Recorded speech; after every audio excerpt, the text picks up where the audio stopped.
ആരാ?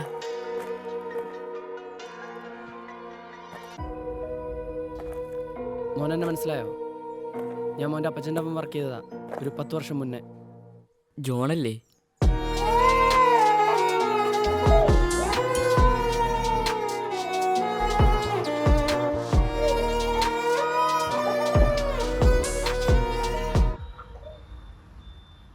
പോയ കാര്യം എന്തായി? പോയ കാര്യം റെഡിയായി വരുന്നു. പിന്നെ ടൈം എടുക്കും, ചെറിയ കാര്യമല്ലല്ലോ. എന്തു പറ്റി? എടാ, നീ എന്ന് പറഞ്ഞത് ശരിയാ. ഏത് ബച്ചൻ്റെ കാര്യമാണോ നീ പറയുന്നത്? എടാ, അവനെന്തോ പ്രശ്നമുണ്ട്. ഞാനിത് കെവിനോട് പറഞ്ഞതാ. അപ്പോൾ കെവിൻ പറയാം എനിക്ക് വട്ടാണെന്ന്. വട്ട എനിക്കല്ല, ആ ബച്ചനാ. എന്താ നിനക്കിപ്പോൾ പെട്ടെന്ന് അങ്ങനെ തോന്നാൻ?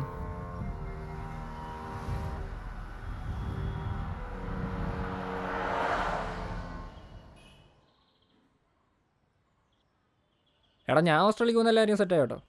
ഞാൻ അടുത്ത മാസം അങ്ങ് പോകും. ഇപ്പോൾ ഇവിടെ നിൻ്റെ അമ്മയൊക്കെ വന്നില്ലേ? ഇനി നിനക്ക് എൻ്റെ കൂടെ ഓസ്ട്രേലിയക്ക് വരുന്നവരും നോക്കിയല്ലോ എന്താ? എടാ, ഞാൻ പോയ ടീനോട്ടേക്കാവും. സച്ചിനും ഉണ്ട്, അമ്മയുണ്ട്, പിന്നെന്താ പ്രശ്നം? അത് തന്നെ എൻ്റെ പേടി. അതെന്താ?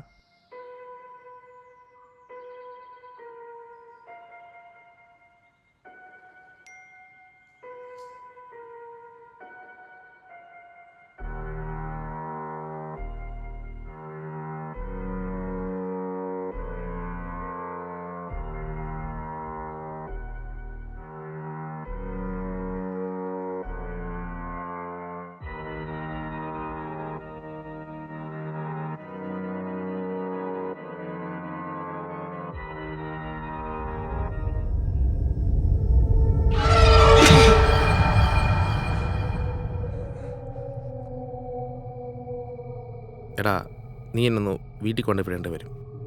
വണ്ടി അനിയൻ കൊണ്ടുപോയേക്കുക, വരാൻ ലേറ്റ് ആവും. അല്ല, നീ ബൈക്കിനല്ലേ ഇവിടെ വന്നത്? പിന്നെ ഞാനെന്തിനാ നിന്നെ കൊണ്ടുവിടുന്നത്? ആണോ? അല്ലടാ, ടീന വീട്ടിലില്ല, ഹോസ്പിറ്റലിൽ പോയേക്കുക. നീ എന്തൊക്കെയാ പറയുന്നേ?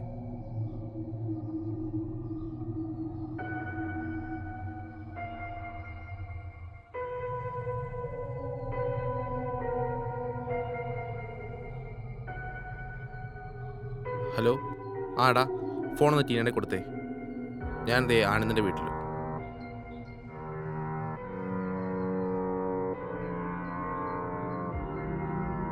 ശരി.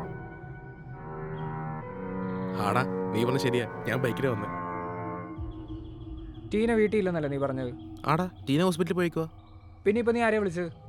ടീനനെ. പക്ഷെ ഫോൺ എടുത്ത സച്ചിനല്ലേ?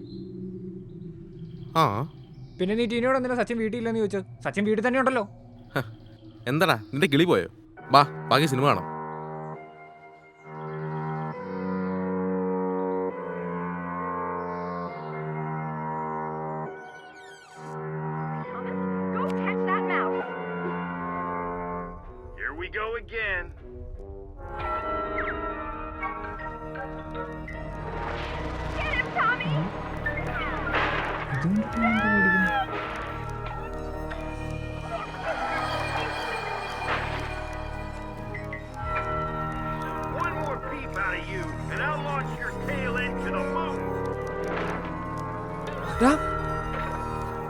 ബച്ചാ,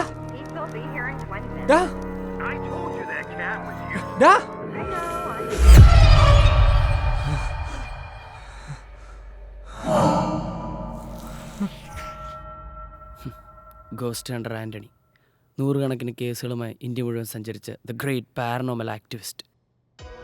ഇപ്പോഴത്തെ അവസ്ഥ ഇതാണ്. ഏതൊരു സിറ്റിയിൽ വന്ന് ആരും അറിയാതെ പേരക്കുട്ടികളുമായി പേടിച്ച് ജീവിതം തീർക്കുന്നു. എന്ത് കോലമാ ബോസ് ഇത്? എനിക്ക് ഈ വേഷം തീരെ ചേരുന്നില്ല. ഇത് പറയാനാണോ നീ ഇവിടേക്ക് വന്നത്? എനിക്ക് പോകണം. ഇന്ന് ചെറിയവൻ്റെ പിറന്നാളാണ്. അവനെ അപ്പുറത്താക്കിയിട്ട് വന്നിരിക്കുക. നേരത്തെ വീട്ടിലെത്തണം. എന്താ നിനക്ക് വേണ്ടത്?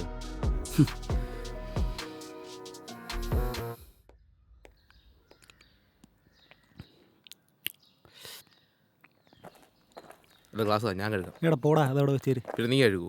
അല്ല, അമ്മ വന്നിട്ട് കഴുകി വെച്ചു. ബെസ്റ്റ്. ഗ്ലാസ് ചെയ്താ എടാ വേണ്ടടാ. താടാ. എന്നാ ശേ, എന്നാൽ ഇവനെ പറ്റിയാണല്ലോ ആനന്ദ് അങ്ങനെയൊക്കെ പറഞ്ഞത്. എന്നെപ്പറ്റി എന്താണ് അവൻ പറഞ്ഞേ? എടാ, അവൻ പറയാം നിൻ്റെ സ്വഭാവത്തിൽ എന്തോ വ്യത്യാസമൊക്കെ ഉണ്ട്, എന്തോ നിൻ്റെ ദേഹത്ത് എന്തോ പ്രേതബാധയൊക്കെ കൂടിയിട്ടുണ്ടെന്നൊക്കെ. ശേ,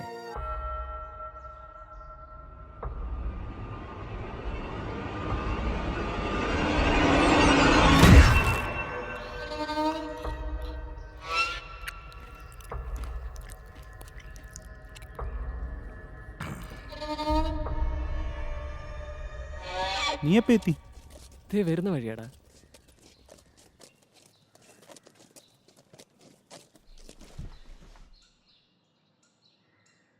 എന്താടാ?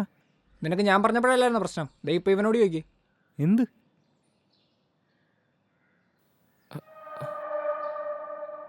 എടാ, ഇവ മുംബൈ പോകുന്നതിന് 2 ദിവസം മുമ്പ് അവനെ കണ്ടതാ.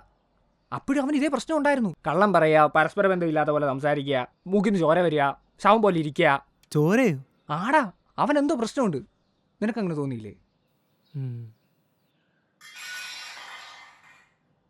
പേടിക്കണ്ട, അച്ഛനകത്തുണ്ട്. ആ,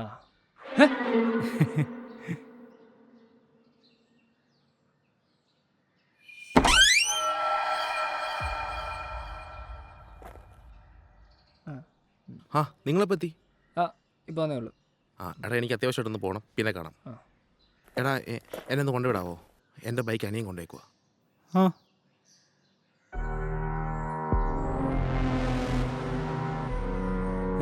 എടാ നിന്റെ ബൈക്കല്ലേ പോർച്ചിലിരിക്കുന്നു?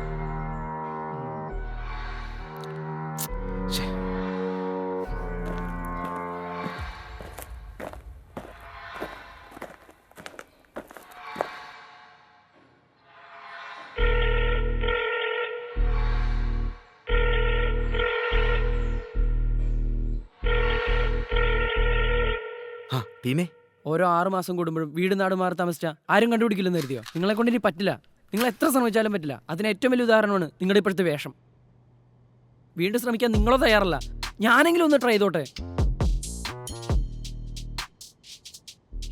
എത്ര നാളെന്ന് വെച്ചാണ് ബോസ് ഇങ്ങനെ പേടിച്ച് കഴിയുന്നത്? നിങ്ങളെപ്പോലല്ല, എനിക്കിനിയും ജീവിതം ബാക്കി കിടക്കാണ്. ഓർമ്മ വെച്ച അന്ന് മുതൽ നിങ്ങളുടെ ഓരോ കാര്യത്തിനും ഞാൻ കൂട്ടുവന്നിട്ടുണ്ട്. എന്നിട്ടും എന്നെക്കൊണ്ട് ഇത് പറ്റുമെന്ന് നിങ്ങൾക്ക് തോന്നുന്നില്ലേ?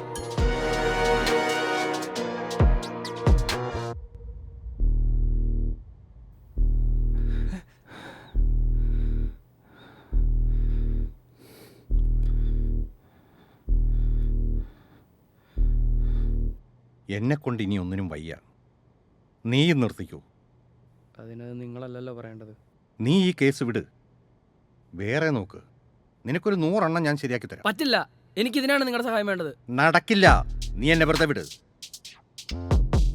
ഇനി നീ എന്നെ ശല്യം ചെയ്യാൻ വന്നാൽ എന്തേ നിങ്ങൾ പോലീസിനെ വിളിക്കും? പോലീസിനൊക്കെ അതിന് നിങ്ങളുടെ നീണ്ടൂലുണ്ടോ? പോലീസിനെ വിളിക്കുമെന്ന് ആര് പറഞ്ഞു? ഇനി നീ എൻ്റെ വഴിക്ക് വന്നാൽ അപ്പോഴും ഇപ്പോഴും എപ്പോഴും ഇവൻ എൻ്റെ കൂടെ ഉണ്ടായിരിക്കും. കാഞ്ചി വലിപ്പിക്കരുത് എന്നെ കൊണ്ട്. നീ എനിക്കൊന്നിനും മടിയില്ല. എന്നെ ഒന്ന് സഹായിക്കൂ പ്ലീസ്. പോടാ, ഓ എൻ്റെ കുഞ്ഞവിടെ.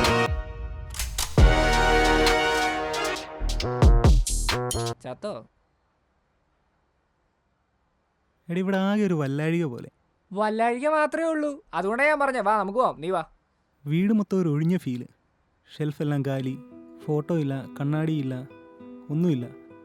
ആകെ ഒരു മൊത്തം നെഗറ്റീവ്. നീ എന്ത് ഉദ്ദേശിക്കുന്നത്? ഇതുവരെ കാണാത്തവൻ്റെ അച്ഛനെ പറ്റിയും ബാക്കിയുള്ളവരെ പറ്റിയും പറയുമ്പോൾ ഒരു 100 നാവാ.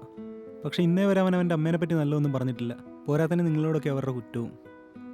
അവൻ്റെ അമ്മ വന്നേ പിന്നെ ഈ പ്രശ്നമെല്ലാം തുടങ്ങിയത്. ഇതിനെല്ലാം കാരണം അവൻ്റെ അമ്മയെ ഉറപ്പാ. എടാ, എനിക്ക് പണ്ടേ ഇന്നാരോട് വലിയ താല്പര്യമൊന്നുമില്ല. ഇവൻ കാരണം പണ്ടും എനിക്ക് കുറെ പണി കിട്ടിയിട്ടുള്ള. എടാ പയ്യെ പറയടാ, അവൻ കേക്കൂടാ. അവൻ കേട്ടാ എനിക്കില്ല. നീ വാ നമുക്ക് പോവാം. നിക്ക്, ടീന വരട്ടെ. വന്നിട്ട് എന്താ കാര്യമെന്ന് അറിയണ്ടേ? എടാ, നിനക്ക് വേറെ പണിയൊന്നുമില്ലേ? ടീന വരാൻ വൈകിട്ടാവുന്നല്ലോ അവൻ പറഞ്ഞത്. നീ എന്തായാലും വാ, നമുക്ക് പോയിട്ട് അപ്പോൾ വരാം.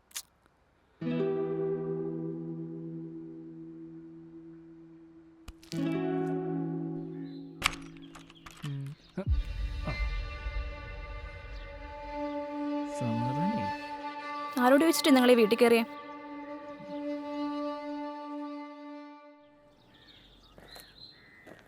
നിങ്ങൾ പറഞ്ഞ പോലെ കുഴപ്പമൊന്നും ഇവിടെ ആർക്കും തോന്നിയിട്ടില്ല. ടീന, ഇത് ഒരു തവണയല്ല, ഒരാൾക്കുമല്ല. ഞങ്ങൾക്ക് 3 പേർക്കും പലതവണ ഇവൻ്റെ അടുത്ത് ഈ ഫീലിംഗ് ഉണ്ടായിട്ടുണ്ട്. ഏറ്റവും അവസാനം എനിക്ക് തോന്നിയത്. പക്ഷേ പിന്നെ ആലോചിച്ചപ്പോൾ അവൻ നേരത്തെ ചെയ്ത പല കാര്യങ്ങളും ഇതുമായിട്ട് കണക്ഷൻ ഉണ്ട്. അവൻ ഏറ്റവും ക്ലോസ് നിന്നോടാ. എന്നിട്ടും നിനക്ക് ഒരു തവണ പോലും ഇങ്ങനെ ഒരു ഫീൽ കിട്ടിയില്ലെന്ന് പറഞ്ഞാൽ അപ്പം ഞങ്ങൾ പറയുന്നത് എന്താ, കള്ളമാണോ? അമ്മ വന്നേ പിന്നെ അവൻ ഈ മാറ്റം. ഇത്തവണ ആൻറ്റി വന്നപ്പോൾ നിനക്ക് എന്തെങ്കിലും മാറ്റം തോന്നിയായിരുന്നു? കഴിഞ്ഞ കുറേ ദിവസങ്ങളായി അവൻ ഡയറക്റ്റായും ഇൻഡയറക്റ്റായും അമ്മയെപ്പറ്റി കുറേ കാര്യങ്ങൾ പറയുന്നുണ്ട്. അവൻ സംസാരിക്കുന്ന പല കാര്യങ്ങളും ചെന്ന് അവസാനിക്കുന്നത് അമ്മയിലാണ്. ഒന്നെങ്കിൽ നിനക്കറിയാത്ത നിൻ്റെ അമ്മയെപ്പറ്റിയുള്ള എന്തോ വലിയ രഹസ്യം അവനറിയാം, അല്ലെങ്കിൽ ഈ അടുത്തിടെ അവനത് അറിഞ്ഞു. അതവനെ വളരെ മോശമായിട്ട് അഫക്റ്റ് ചെയ്തിട്ടുണ്ട്. അല്ലെങ്കിൽ ആ രഹസ്യം ഇപ്പം നിനക്കും എന്താണെന്ന് അറിയാം. അല്ലെങ്കിൽ അവന് വട്ട് മൂക്കുന്നതിന് പോലെ ഡോക്ടറെ കൊണ്ട് കാണിച്ചു. ശരി, ഞങ്ങൾക്ക് തോന്നിയ സംശയങ്ങളാണ്. പക്ഷേ എനിക്ക് കുറച്ചുകൂടെ സംശയങ്ങളുണ്ട്. നിങ്ങളൊക്കെ വലിയ വിശ്വാസികളല്ലേ, പിന്നെന്താ ഇപ്പം ദൈവത്തിൻ്റെ ഒരു സിമ്പൽ പോലും ഇവിടെ ഇല്ലാത്ത? പിന്നെ ഞങ്ങൾ വന്ന് ടീനയ്ക്ക് ഒട്ടും ഇഷ്ടപ്പെട്ടില്ലെന്നറിയാം. അതൊക്കെ ആദ്യമായിട്ടാണ്. പിന്നെ ഹാളിലെ കണ്ണാടിയൊക്കെ മാറ്റിയതാണെന്ന് വെക്കാം. പക്ഷേ വാഷ് ബേസിന് മുകളിലത്തെ കണ്ണാടി ഒരു കറുത്ത തുണി കൊണ്ട് പാതി മൂടി വെച്ചിരുന്നു. ബച്ചൻ ഇപ്പോൾ പൊസസ്ഡ് ആണ്. അവൻ്റെ ഉള്ളിൽ ഇപ്പോൾ ഒരു ബ്ലാക്ക് സ്പിരിറ്റ് ഉണ്ട്. ഞങ്ങളൊരാളെ കൺസൾട്ട് ചെയ്തു. അപ്പോൾ അദ്ദേഹം പറഞ്ഞത് ഞങ്ങളുടെ അച്ഛൻ തന്നെയാണ് അവൻ്റെ ഉള്ളിലുള്ളതെന്നാണ്. നിങ്ങൾ കരുതുന്ന പോലെ അമ്മയല്ല ഇതിനൊന്നും കാരണം. ഇത് കാരണമാണ് അമ്മ പെട്ടെന്ന് ഇങ്ങോട്ട് വന്നത് തന്നെ. അടുത്ത ആഴ്ച ഇവിടെ ഒരു പ്രാർത്ഥന നടക്കും. നിങ്ങൾ എന്തായാലും വരണം. ബച്ചൻ അടുപ്പുള്ള എല്ലാവരും കാണണമെന്ന് പറഞ്ഞിരിക്കുന്നത്. ഞങ്ങൾ വരാം. നിങ്ങൾ എന്തായാലും വരുമെന്നറിയാം. പിന്നെ നേരത്തെ പറഞ്ഞ് പേടിപ്പിക്കേണ്ടെന്ന് അമ്മയാണ് പറഞ്ഞത്. നിങ്ങൾ നിൽക്ക്, ഞാൻ ജ്യൂസ് എടുക്കാം.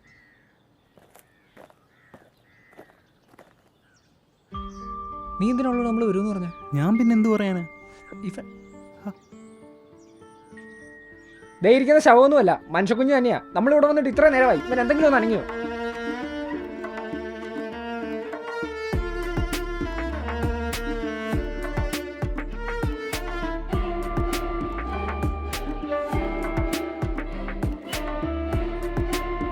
ഇവിടെ മൊത്തത്തിൽ എന്തോ പ്രശ്നമുണ്ടോ? നീ ജ്യൂസും കുടിച്ചിരിക്കും, ഞാൻ പോകും.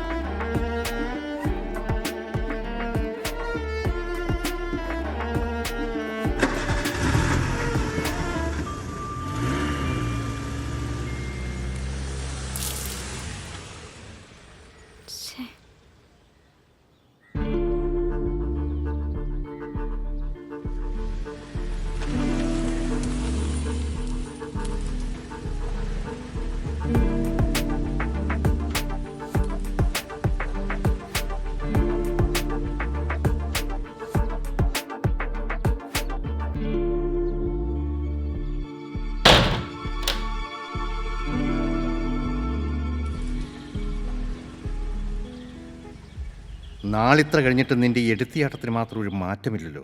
അന്ന് നിൻ്റെ ഈ സ്വഭാവം കാരണമാണ് എനിക്കെൻ്റെ ജീവനും പ്രൊഫഷനും നഷ്ടമായത്. എന്നിട്ട് ഞാൻ നിന്നോട് ക്ഷമിച്ചു. ഇനി മേലിൽ എന്നെ കാണാൻ ശ്രമിക്കരുത്. ഇല്ല, ഇനി നമ്മൾ തമ്മിൽ ഒരിക്കലും കാണില്ല. കാരണം ഇന്നാണ് രാത്രി 10 വർഷങ്ങൾക്ക് മുമ്പ് നടന്ന സംഭവങ്ങളെല്ലാം വീണ്ടും നടക്കാൻ പോകുന്നു. റിച്ചാർഡ് ഫാമിലി ഒരുങ്ങിക്കഴിഞ്ഞു. ചുറുചുറുപ്പുള്ള 3 ചെറുപ്പക്കാരെയും കിട്ടിയിട്ടുണ്ട്. ഹോസ്റ്റും അവിടെയുണ്ട്. ഞാൻ അങ്ങോട്ട് പോവാ. അന്നത്തെ പോലെ തോറ്റ് തലതാടി തിരിച്ചു വരാനല്ല, ജയിക്കാൻ. ഇന്നു മുതൽ എൻ്റെ കരിയർ ഇവിടെ തുടങ്ങും. ഞാൻ ഇത്രയൊക്കെ പറഞ്ഞിട്ട് എനിക്കൊരു കുലുക്കമില്ല. അതിനർത്ഥം താൻ ഈ നിമിഷം വേണ്ടി കാത്തിരിക്കുമായിരുന്നു. തൻ്റെ അഡ്രസ്സ് കിട്ടിയപ്പോഴേ വീട്ടിലുള്ള എല്ലാവരും കൊന്നുകളയാൻ അപ്പച്ചൻ പറഞ്ഞു. എങ്ങനെ പറയായിരിക്കും? അമ്മാതിരി പണിയല്ലേ താൻ അവർക്ക് കൊടുത്തത്. പക്ഷെ ഞാൻ അപ്പച്ചനോട് പറഞ്ഞു, അവരൊന്നും ചെയ്യണ്ട, കുഞ്ഞുങ്ങളെയൊന്നും ചെയ്യണ്ട. ഇപ്പോൾ അവരൊക്കെ ഒന്നും എന്ത് കിട്ടാൻ?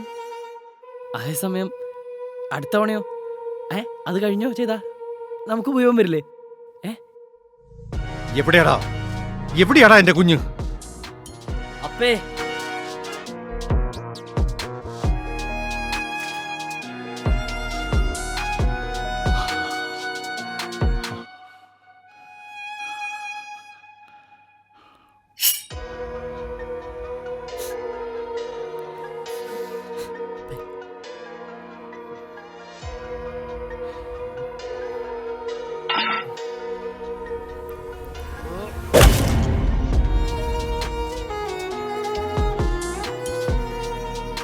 റിച്ചാർഡ് ഫാമിലിയിലെ 11ാമൻ ഇനി ഞാനാകാൻ പോകുന്നു. അതെൻ്റെ ബുദ്ധി കൊണ്ടല്ല, കുബുദ്ധി കൊണ്ട്. അവരുടെ അനന്തരാവകാശികളൊക്കെ ഓരോ ദുരൂഹ സാഹചര്യത്തിൽ മരണപ്പെട്ടു. അത് അറിഞ്ഞു കാണുമല്ലോ. എന്നാലേ അവരൊന്നും മരിച്ചതല്ല, ഞാൻ കൊന്നതാ. അല്ല, ഞങ്ങൾ കൊന്നതാ. ഇതെൻ്റെ അസിസ്റ്റൻറ്റ്, ഞാനിവൻ്റെ ബോസ്. എടാ ഇതാ എൻ്റെ ബോസ്, നിങ്ങൾ പരിചയപ്പെടും.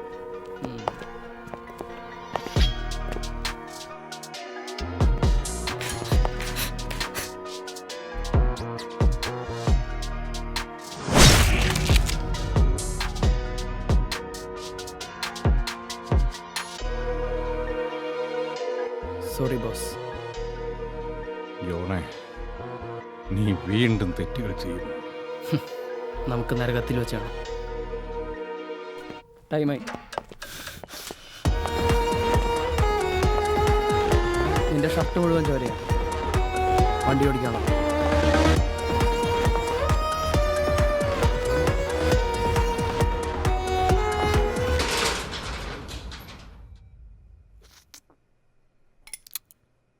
ഡാ ഫുഡായി കേട്ടോ.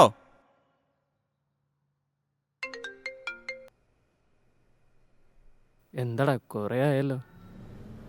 കുറച്ച് ദിവസമായിട്ട് ഒടുക്കത്തെ ദാഹം, ഒടുക്കത്തെ ടെൻഷനും, ഉറക്കവും ശരിയാവുന്നില്ല.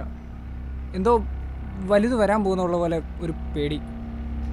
ബച്ചനെ നമ്മളിപ്പോൾ കണ്ടിട്ട് എത്ര ദിവസമായി? ഫോണും വിളിക്കുന്നുണ്ടല്ലോ, അവൻ മെസ്സേജ് വായിക്കുന്നുണ്ട്. പിന്നെ അവനൊന്നും വന്ന് കണ്ടാ തന്നെ. എടാ അവൻ്റെ അവസ്ഥ എനിക്ക് അറിയാവുന്നതല്ലേ, പിന്നെ അവൻ എങ്ങനെ വന്ന് കാണാൻ? അതാ ഞാൻ ചോദിക്കുന്നത്. ഇത്രയൊക്കെ ഉണ്ടായിട്ട് ഇനി അങ്ങോട്ട് കെട്ടിയെടുക്കണോ, അതും നൈറ്റ്? എടാ എന്തായാലും പോകണം. മറ്റന്നാളല്ലേ, നമ്മളെ കൊണ്ട് പറ്റുന്നൊക്കെ ചെയ്തു കൊടുക്കാം. എനിക്കൊരു കാര്യം നല്ല സംശയമുണ്ട്. എന്ത്? അവൻ അവസാനമായിട്ട് നമ്മളെ കാണാൻ വന്നപ്പോൾ ഓരോ സാധനങ്ങൾ നമുക്ക് എല്ലാവർക്കും കഴിക്കാൻ കൊണ്ടുവന്ന് തന്നിട്ടുണ്ട്. അതിൽ നമുക്ക് എല്ലാവർക്കും ഈ പ്രശ്നം തുടങ്ങിയത്. എന്നെ അവസാനമായിട്ട് കാണാൻ വന്നപ്പോൾ ടീനി ഉണ്ടാക്കിയതെന്ന് പറഞ്ഞ ഒരു കേക്കുമായിട്ടാണ്. കെവിൻ എന്ന് പറഞ്ഞ് നമ്മൾ ചെല്ലുന്നതിന് മുമ്പ് ഇവൻ അവനൊരു സ്പെഷ്യൽ ചായ ഇട്ട് കൊടുത്തെന്നാണ്. പിന്നെ ഇവൻ്റെ അമ്മ വന്നപ്പോൾ അന്ന് കുറേ ചോക്ലേറ്റ്സും കൊടുത്തല്ല. ഇടയ്ക്കൊന്നും അവൻ ഒറ്റയ്ക്ക് ചെയ്യുന്നതല്ല, അവർക്ക് എല്ലാവർക്കും ഇത് റോളുണ്ട്. അല്ലെങ്കിൽ അവരുടെ മോൻ്റെ പറയാലോ നമുക്കുള്ളൂ. അവനോ ബെട്ട് നമ്മളെ കൂടെ വിളിച്ച് നീ കെണി ചാടിക്കാഞ്ഞിട്ടാ. നീ അന്ന് കാണാനാ സച്ചിൻ്റെ അവസ്ഥ. ജീവനുണ്ടെന്നേ ഉള്ളൂ. എടാ നിന്റെ മറ്റേ വേപ്പില്ലേ, അതവൻ തന്നല്ലേ. എടാ എന്തേലും ആവട്ടെ, എന്തേലും നമുക്ക് പോവാം. പിന്നെ ബാക്കിയുള്ള അവിടെ ചോക്കാം. എന്തേലും പ്രശ്നം ഉണ്ടെങ്കിൽ എല്ലാത്തിനെയും പിടിച്ച് നമുക്ക് ഇടിക്കാം. എടാ സാധാരണ മനുഷ്യരാണെങ്കിൽ ഈ അടിയിടിയൊക്കെ ഉള്ളൂ. ഇത് നമ്മൾ ആദ്യമേ പോലീസിൽ പറയണമായിരുന്നു. നീ ഒന്നും സമ്മതിക്കാഞ്ഞിട്ടാ. എടാ എന്ത് പരാതി പറയാനാ? അല്ല എന്തെങ്കിലും തെളിവുണ്ടോ? നമുക്ക് പോലും വേറെ സംശയമല്ലേ ഉള്ളൂ. അതിപ്പോ നീ പറയുന്ന പോലെ അവര് മനുഷ്യരല്ലേ തന്നെ. പോലീസ് എന്ത് ചെയ്യാനാ ഇവിടെ? പിന്നെ നമ്മൾ എന്ത് ചെയ്യാനാ? എടാ ഒന്നുമില്ലെങ്കിലും നമ്മൾ ഒരുമിച്ചില്ലേ, നമുക്ക് നോക്കാം. ഒരുമിച്ചോ? ഞാൻ എന്തായാലും ഇല്ല. എനിക്ക് നല്ല പേടിയുണ്ട്. അന്ന് പട്ടിഷോ കാണിച്ച് എൻ്റെ കൂടെ വന്നിട്ട് ഞാൻ വിളിച്ചിട്ട് കൂടി ഇപ്പോൾ കെവിൻ ഫോൺ എടുക്കുന്നില്ല. നീ ഒരു കാര്യം ചെയ്യ്, നീ ഒറ്റയ്ക്ക് പോ. എടാ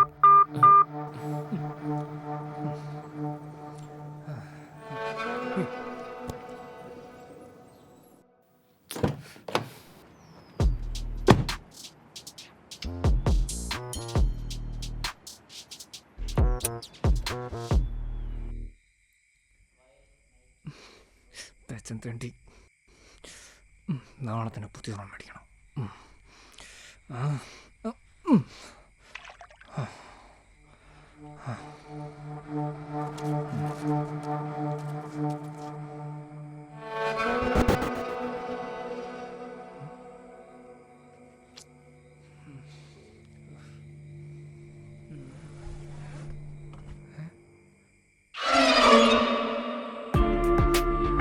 എന്താടാ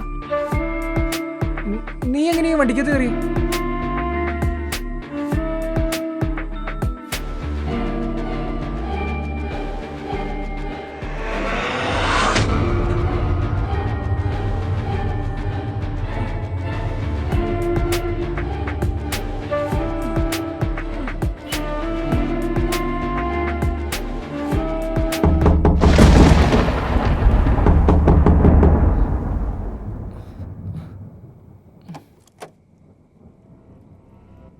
എന്താടാ? എടാ എനിക്ക് കുറച്ച് വെള്ളം തരാമോ?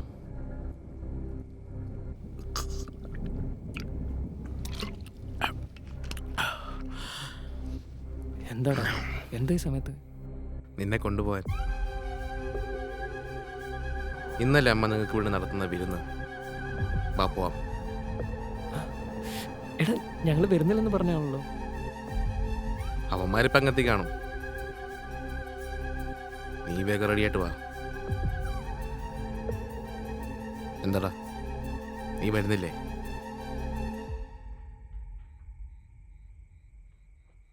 എനിക്കെന്തോ പ്രശ്നമുള്ള പോലെ ഉണ്ടല്ലോടാ. എനിക്കറിയാം, ഞാനെന്തോ മരിക്കാൻ പോകുന്നുള്ള തോന്നല്ലേ.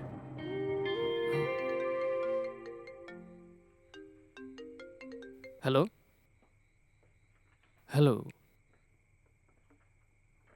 എടാ ബച്ചനാടാ, ആര്? ബച്ചനാടാ.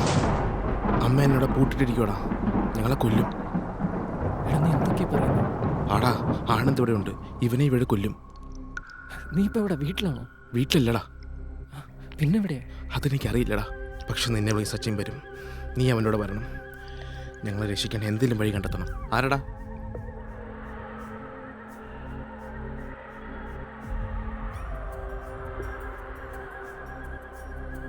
ദേവച്ച, കാര്യം തുറന്നു പറയാലോ, ഇപ്പം നിന്നെ ഞങ്ങൾക്കാർക്കും തീരെ വിശ്വാസമില്ല. അതെന്നാടാ?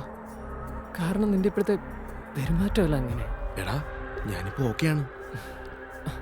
എന്നാ പറ, ഞാൻ എന്തിനാ ഇടയ്ക്കിടയ്ക്ക് മുംബൈ പോകുന്നത്? അല്ല, നിനക്കറിയാൻ നോക്കാം. Right answer. എന്തേ, നിനക്കറിയില്ലേ? ആ അത് ഇതുവരെ നീ പറഞ്ഞിട്ടില്ലല്ലോ. ഈ തവണ പോയിട്ട് വരുമ്പോൾ ഡീറ്റെയിൽ ആയിട്ട് പറയാമെന്നല്ലേ പറഞ്ഞത്? നീ പറഞ്ഞത് കറക്റ്റാ, പക്ഷേ ആ കാര്യം ഞാൻ നിന്റെ അടുക്ക് ഇതുവരെ ഡിസ്കസ് ചെയ്തിട്ടില്ലല്ലോ. നിന്നോടൊന്നല്ല, അവന്മാരാരോടും.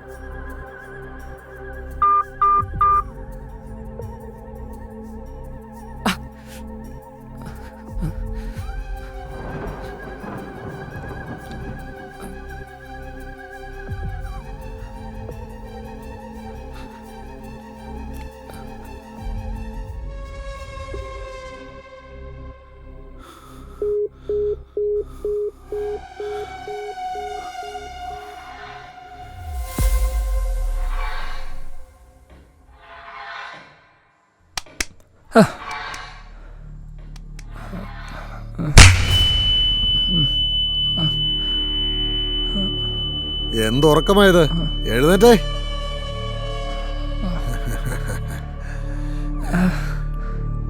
എന്നെ മനസ്സിലായോ? മാസ്കും വെച്ച് മുഖം കാണാതെ ഞാനെങ്ങനെ മനസ്സിലാക്കാനാ? സോറി, ആനന്ദിന്റെ ഹ്യൂമർ സെൻസ് ആണ് എനിക്ക് ഏറ്റവും ഇഷ്ടം. മരിക്കാൻ പോകുന്ന ഈ ഒരു സാഹചര്യത്തിലും തമാശ പറയാനുള്ള കഴിവ്. ബൈ ദ വേ, ഞാൻ ആരാണെന്ന് വഴിയെ പറയാം. മരിക്കാനോ? ഞാനിതെവിടെയാ? എന്തിനാ എന്നെ ഇവിടെ കൊണ്ടുവന്നേ? ആനന്ദ്, ഞാൻ പറയുന്നത് നീ ശ്രദ്ധിച്ച് കേൾക്കണം. ആനന്ദിനെ ഇവിടെ കൊണ്ടുവന്നത് ഒരു ചടങ്ങിന്റെ ഭാഗമായാണ്. എന്ത് ചടങ്ങ്? എല്ലാത്തിനും ഉത്തരം പറയാം. ആനന്ദ് ശ്രദ്ധിച്ച് കേൾക്ക്. ആനന്ദ് ഇപ്പോ ചരിത്രത്തിന്റെ ഭാഗമാകാൻ പോകുന്നു. ഈ ഫാമിലിയിൽ ദൈവം പണ്ട് നേരിട്ട് വന്നൊരു വരം തന്നു. ഇവിടെ ഒരാൾക്ക് ഈ ലോകത്തെ കീഴ്പ്പെടുത്താനുള്ള അത്രയും ശക്തി ലഭിച്ചു. അയാൾ തീരുമാനിക്കും ഈ സമൂഹത്തിൽ, ഈ ലോകത്തിൽ എന്തു നടക്കണമെന്ന്. പക്ഷേ അത് അങ്ങനെ വെറുതെ പറ്റുമോ? അതുകൊണ്ട് 10 വർഷം കൂടുമ്പോൾ ഡിസംബർ 13 ഇവിടെ ഒരു ചടങ്ങ് നടക്കും. അതാണ് ഇന്നിവിടെ നടന്നുകൊണ്ടിരിക്കുന്നത്. ഇനി ആനന്ദിന് എന്തെങ്കിലും സംശയമുണ്ടെങ്കിൽ ചോദിക്കും. എന്നെ എന്തിനാ ഇവിടെ കൊണ്ടുവന്നേ?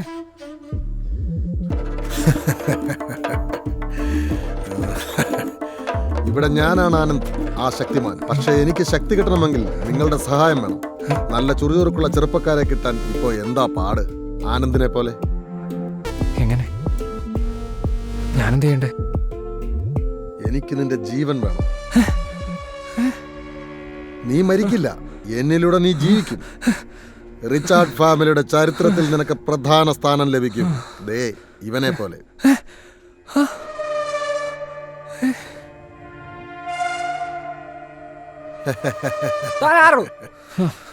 ധൈര്യമുണ്ടോ തന്നെ മാസ് മാറ്ററോ? കാണിക്കും, പക്ഷെ ഇപ്പോഴല്ല. നീയൊക്കെ ചാവാൻ വേണ്ടി കുഴിയിൽ കിടക്കുമ്പോൾ. അല്ലെങ്കിൽ ഇത് ചെയ്യുന്നതിന് പ്രയോജനമില്ലാതെ ആയിപ്പോകും. തനിക്ക് വട്ടാ? വട്ടല്ല, വിശ്വാസമാണ്, സത്യമാണ്. സച്ചിനും ടീനും എന്തിയെ? ടീന്? അതാര്? പിന്നെ നീ സച്ചിനെ ചോദിച്ചില്ലേ? അവനെ ദാ ഇപ്പൊ കൊന്നു കുഴിച്ചിട്ടിട്ട് വന്നതേ ഉള്ളൂ.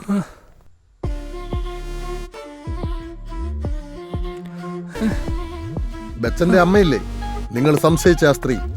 ജീവിക്കാൻ നിവൃത്തിയില്ലാതെ വാടകയ്ക്ക് അഭിനയിക്കുന്ന ഒരു സ്ത്രീ. നല്ല നടിയാണ്, പക്ഷെ അഭിനയിച്ചത് ജീവിതത്തിലാ. നല്ല പൈസ അവർ ഉണ്ടാക്കി. ഇവരുടെ അമ്മ വേഷം ചെയ്തു. ആർത്തി കൂടി അവരുടെ മോളെയും ഇതിലേക്ക് പിടിച്ചിട്ടു. അവളും പെങ്ങളുടെ വേഷം നന്നായി ചെയ്തു. പക്ഷേ ഇന്നലെ അവരുടെ ജോലി കഴിഞ്ഞു. അവരെ ഞാൻ കൊന്നു.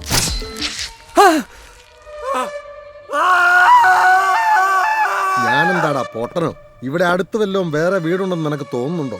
എത്രയൊക്കെ അലറിയാലും ആരും കേൾക്കില്ല.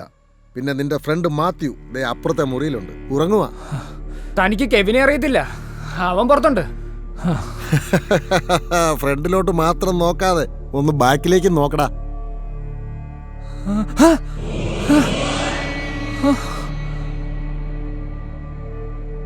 പ്ലീസ്, ഞങ്ങളെ ഒന്നും ചെയ്യില്ല. നിങ്ങളെ ഇപ്പോൾ ഒന്നും ചെയ്യില്ല, കുറച്ചുകൂടി സമയമുണ്ട്. It's killing time. അടുത്തത് ബച്ചനായി. അപ്പോളാ ഞാൻ നിങ്ങളുടെ കാര്യം ഓർത്തത്. നിങ്ങളെ ആദ്യം കാണിക്കണ്ടെന്ന് വിചാരിച്ചതാ, പക്ഷെ എന്നെ നിങ്ങൾ കുറച്ച് വെള്ളം കൊടുത്തു. ഇത് പുറത്തറിയുമോ എന്ന് ഞാൻ ഒന്ന് പേടിച്ചു.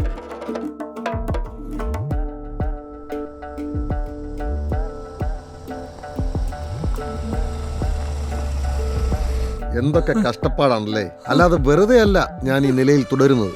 ആനന്ദേ, ഞാനൊരു ചോദ്യം ചോദിക്കട്ടെ? സുഹൃത്തുക്കളുടെ ജീവൻ എടുക്കുന്നതിന് മുൻപ് അവരുടെ എനർജി എനിക്ക് കിട്ടണ്ടേ? അതെങ്ങനെയാ അറിയുമോ? സെക്സിലൂടെ.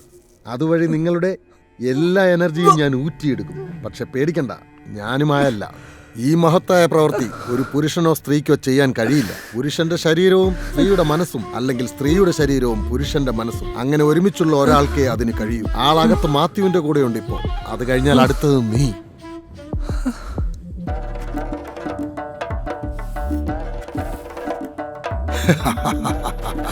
പ്ലീസ്, അവനൊന്നും ചെയ്യില്ലേ.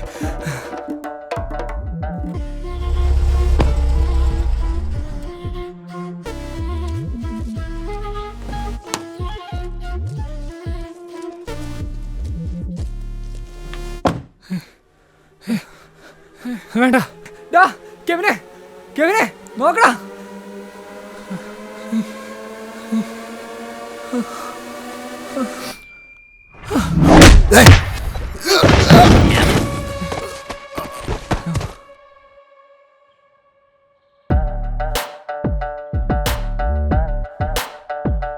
ഈ കൊലയാടി മോനാണ് എല്ലാത്തിനും കാരണം. ഇവനെ ഇത്രയും നാള് പാല് കൊടുത്ത് വളർത്തിയാണ് ഞാൻ ചെയ്ത തെറ്റ്. നീ അങ്ങനെ വെറുതെ ചത്താൽ ശരിയാവില്ല.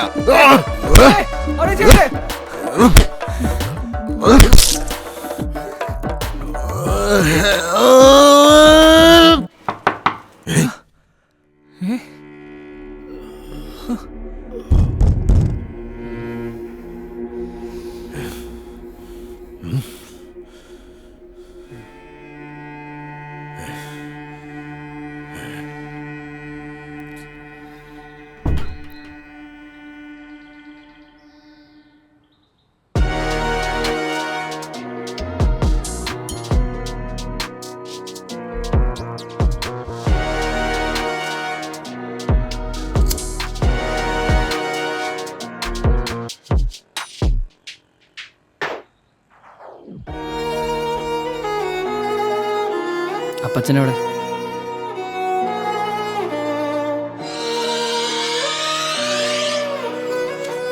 എവിടെ അപ്പച്ചനെവിടെ?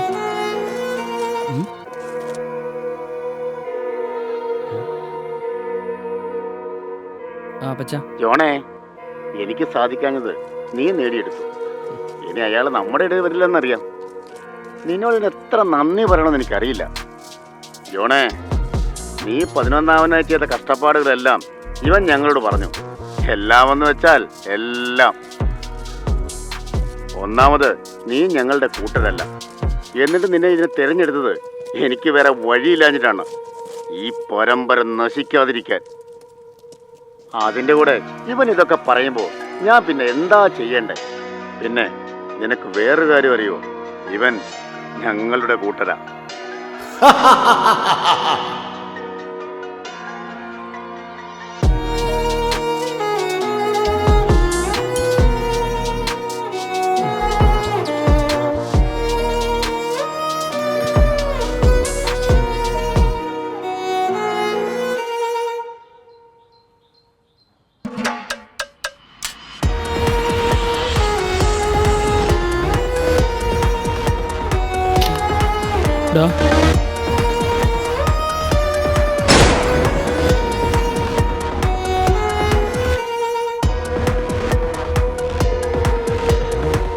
അകത്തെല്ലാം ഓക്കെ അല്ലേ?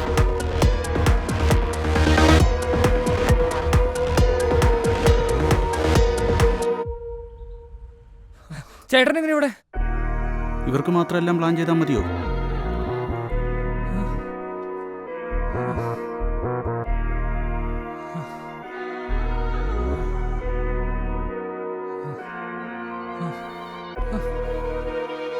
ഡാ, ഡാ. മാറ്റി ഓടറാ. അവൻ അപ്പുറത്തെ മുറിയിലുണ്ട് ചേട്ടാ. നീ എങ്ങനെ ഇവിടെ എത്തി? എങ്ങനെ എത്തിയാലെന്താ? ഈ എല്ലാം തികഞ്ഞവനല്ലേ. ഇപ്പൊ എന്നിട്ട് എന്തേ നിനക്കൊന്നും ചെയ്യാൻ പറ്റാത്ത? ജീവനുണ്ട്. ഇടത്ത് പോയി മാത്യുനെ നോക്കിക്കേ. ആനന്ദേ, ഒരു സർപ്രൈസ് കൂടി ഞാൻ നിനക്ക് തരട്ടെ. നിനക്കും കെവിനും സുഖം തരുന്ന ആ ശിഖണ്ഡി ആരാണെന്നറിയുമോ? ദേ ഇവന്റെ അനിയൻ മാത്യു. അവൻ എന്തിനാണ് അടിക്കടി ബോംബെയിൽ പോയതെന്ന് ഇപ്പൊ മനസ്സിലായില്ലേ? ചേട്ടൻ മാത്തിനെ വിളിച്ചോണ്ടോ? ഞാൻ പോലീസായിട്ട് വരാം. നിനക്കെന്റെ മുഖം കാണണ്ടേ? വേണ്ട, എനിക്ക് ഈ മോതിരം കണ്ടാ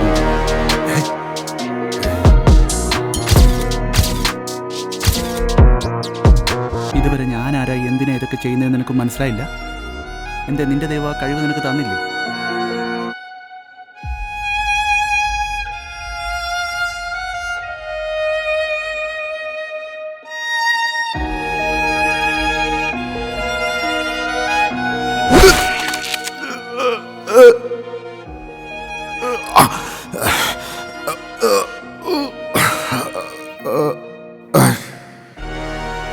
നീ എന്താ കരുതിയത്?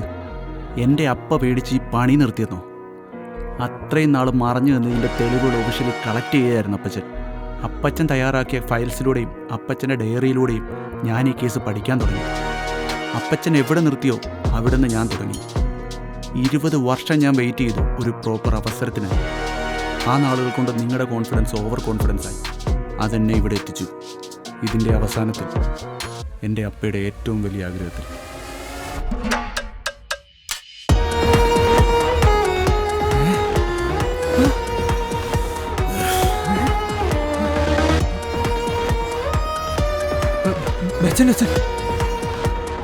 ഇയാള് മരിച്ചില്ലേ? എല്ലാം എൻ്റെ പ്ലാനായിരുന്നു. അതിൽ മാത്യു ഇല്ലായിരുന്നു. അവൻ്റെ ജീവനാണ് എനിക്ക് ഏറ്റവും വലുത്. അങ്ങനെ ഇരിക്കുകയാണ് പ്ലാനിലില്ലാത്ത ആ കാര്യം അവൻ എന്നോട് പറഞ്ഞത്. എല്ലാം ഞങ്ങൾക്ക് വേണ്ടി ദൈവം ഒരുക്കി തരുന്ന പോലെ തോന്നി.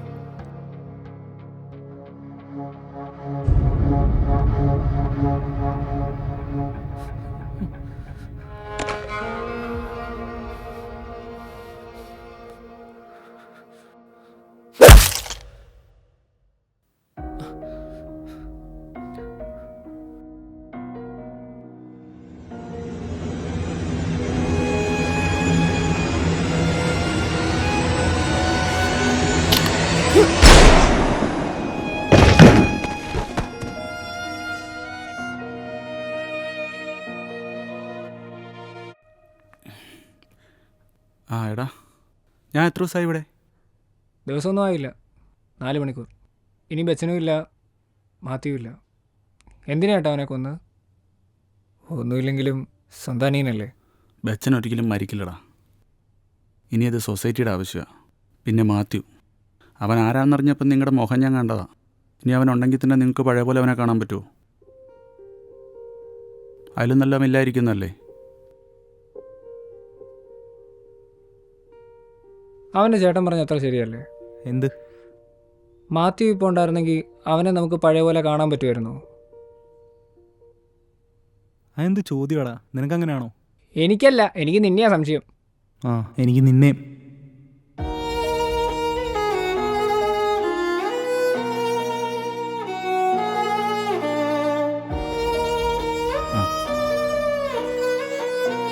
മാത്യുവും ജെയിംസും റിച്ചാർഡ് ഫാമിലിയിൽ നടന്ന ചടങ്ങിലെ ബലിയാടുകളാവാനിരുന്നവർ. അപ്പച്ചനാണ് അവരെ രക്ഷിച്ചത്. പക്ഷേ അതിൻ്റെ ഇടയിൽ ജെയിംസിനെ അവർ എടുത്തു. അവൻ്റെ ശരീരം മാത്രമാണ് ഞങ്ങൾക്ക് കിട്ടിയത്. ഇങ്ങനെ അവൻ ജീവിക്കാത്തതാണ് നല്ലതെന്ന് എപ്പോഴും തോന്നും. ഇതെല്ലാം കാരണമാണ് അപ്പച്ചൻ്റെ ഇഷ്ടജീവിതത്തിൽ നിന്നും മാറിയുന്നത്. പക്ഷേ അന്ന് അവൻ്റെ ശരീരം എന്തിനാ തന്നതെന്ന് ഞങ്ങൾക്ക് പിന്നെയാണ് മനസ്സിലായത്. വെറും പ്രതികാരം മാത്രമല്ല, അപ്പച്ചനുള്ള നീതി. ഇങ്ങനെ തന്നെ വേണം ഇത് അവസാനിക്കാൻ.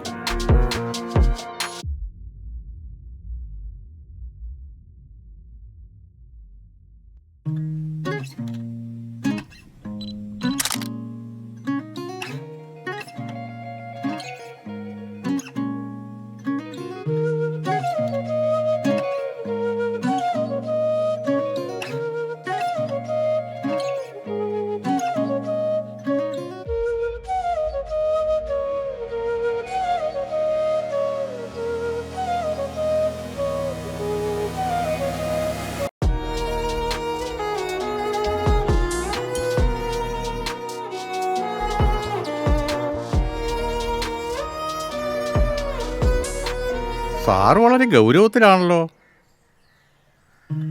നീ കാര്യം പറയടാ. അപ്പം ഇന്നലെ എന്നോട് കഥ പറഞ്ഞില്ലല്ലോ. കഥ പറയുന്നതൊക്കെ അപ്പം നിർത്തി. നീ കഥകൾ കേട്ടിട്ടേ എൻ്റെ മുറിയിലെ ഫയൽസൊക്കെ എടുത്ത് വായിക്കുന്നത് ഞാൻ കണ്ടു. അത് പിള്ളേർക്ക് വായിക്കാനുള്ളതല്ല. അതുകൊണ്ട് ഇനി നോ കഥ. പിള്ളേർക്ക് വായിക്കാനുള്ളതല്ലെന്നല്ലേ പറഞ്ഞത്. മോൻ വലുതായ ശേഷം മാത്യുവിനെയും ജെയിംസിനെയും നമുക്ക് നല്ല സ്കൂളിലാക്കി നമുക്ക് ഒരുമിച്ച് അതിലേക്ക് ഇറങ്ങാടാ. ഞാൻ എടുത്തു തരാടാ നിന്റെ ഫയലുകൾ.